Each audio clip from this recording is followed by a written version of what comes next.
What's up, everybody? My name is Adam Palmer. This is Daily Nonsense. On today's show, we are going to be talking about some updates to Topps basketball and some updates to Panini football. If you like this video, make sure you hit the like button. If you're a new viewer, make sure you hit subscribe so you don't miss any future Daily Nonsense content. Let's get into the episode. So we sort of knew this news was coming. I think in sort of a leaked video, Michael Rubin said that there was probably going to be the debut patches for the NBA. I think it was at the National. Someone was doing a live with him, and it was at a bar, and someone asked, and he didn't confirm or deny. I forget exactly what he said, but I think basically we knew that this was coming. I think they've done it. Topps has done it with baseball. They did it with soccer, and now the NBA is going to be getting their rookie debut patches. And the only thing that I think I'm wondering about this is how they are going to, what they're going to do with rookies that make their debut later on in the season. Because sure, the top 10, the top 20, maybe even all of the first round. I would say almost all of the first round, or actually, no, it's probably top 20, because then when you get into the 21 to 30, those are the teams that are playoff teams that don't really need a rookie. They're not going to draft a rookie who's really going to make a huge impact early in the season. I think probably they will most of them end up making the roster, opening day roster for the most part, but some of them end up playing in the G League, which I think it's still called the G League, but they play in the minors, which is, for Boston, they have the Maine Lobsters, or Red Lobsters?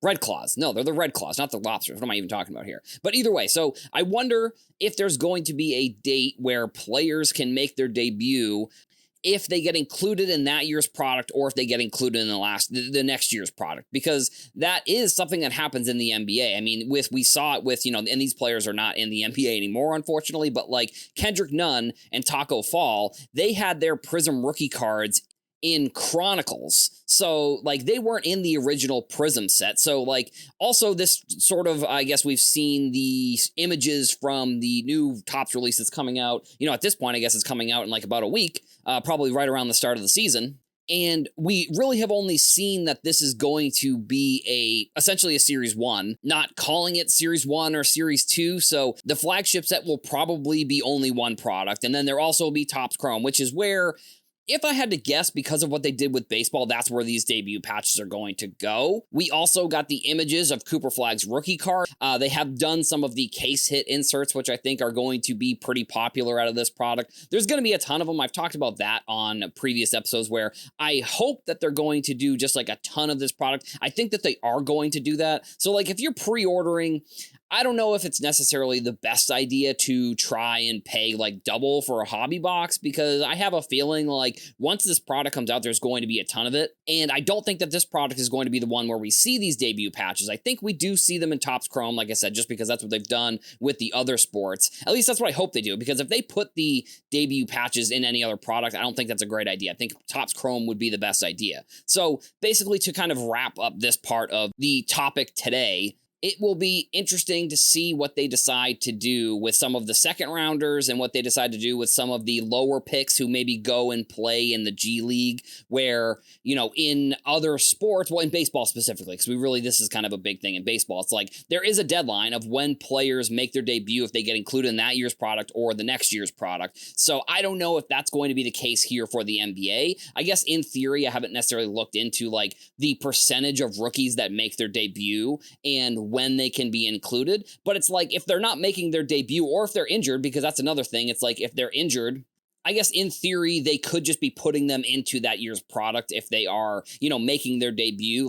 But if they're not playing at the start of the season, I just don't know what Topps is going to decide to do with players that don't make their debut early on in the season. If all the rookies are guaranteed to be put into this year's products, or if they're going to do what they do with baseball, and they're going to hold certain rookies if they make their debut after a certain date. Panini also put out their dates for October and November for their products. So I'm just going to list off a bunch of the products and, some of the stuff. So we've got Donruss WNBA is going to be Thursday, October 23rd. And then, this will be in December. So it'll be Impeccable WNBA will be December 4th. And then Prizm WNBA is going to be December 11th. I mean, I guess in theory, the draft happens right after the WNBA or the NCAA tournament. And then you basically go right into the season. So maybe there wasn't a lot of time for them to come out with these products. And again, I don't know if the run time, I guess, is 6 months. That's what I've heard. But I think the process has gotten a little bit faster. So I don't know. And maybe Panini was waiting for something. But then for football,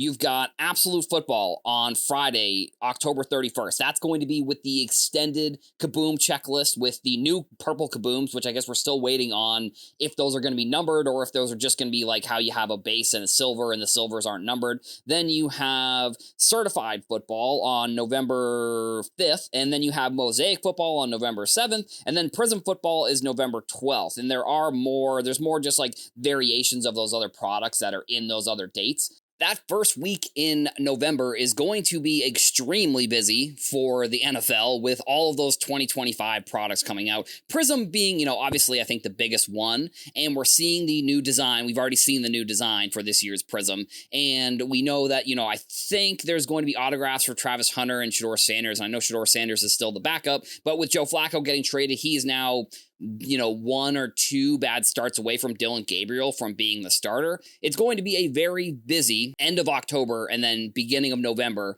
for football. And the schedule, I don't really know why they have so many products together. And I forget who I was listening to. I was listening to, maybe it was the Card Ladder podcast, or maybe it was Cage, or maybe it was the Professor of Sports Cards. Like I said, I don't remember exactly what podcast I was listening to, but Topps came out last year with 68 products for baseball, which if those are the numbers, then that would basically mean that you're seeing a new product basically once a week, if not multiple products in a week. And for these ones, you're seeing 3, 4, 5 big products for Panini football that are all coming out at the same time. So I don't really know why they didn't space those out. I mean, I guess maybe they're looking at some of the higher end products at the end of the year, and they're trying to get all of their base products in before, the deadline of, I think it's the end of the Super Bowl or March 1st or something is when Topps is going to be taking over that license. So they have 6 less months to come out with products. So this is pretty much what I think the schedule for Panini is going to look like. We're in week 7, so by then it'll be week 14 or no, it'll probably be week 10-ish.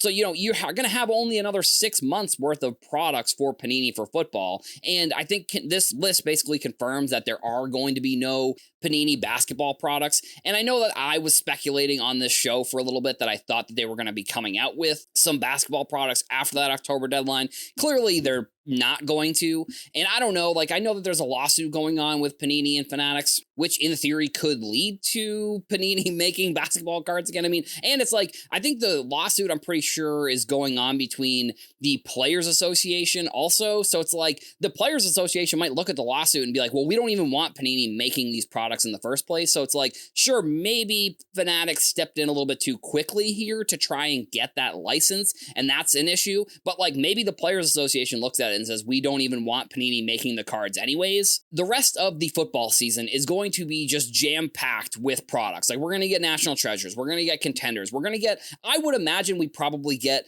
the whole array of all of these products, but in such a shorter time span because of Topps taking over the license at the end of the football season, we're going to get a year's worth of products essentially in a 6-month span. So I don't know how much of this product is going to be. That's kind of another thing that I'll be wondering as we'll see as the product come out is how much of this product can there be? If they are shortening their release schedule to just the football season, because before it's been the football season and then up until the next football season. So it's been 12 months. Now we're looking at an 8-month window. So did they have to shorten the time frame where they are printing the products, which means there potentially could be less of this year's product, or did they just buy new printers, or did they get another printing service or something along those lines? I guess that will be the thing I'll be most interested to watch as we get some of these products in a short amount of time is that basic scenario. Did they have to buy more printers so that way they could continue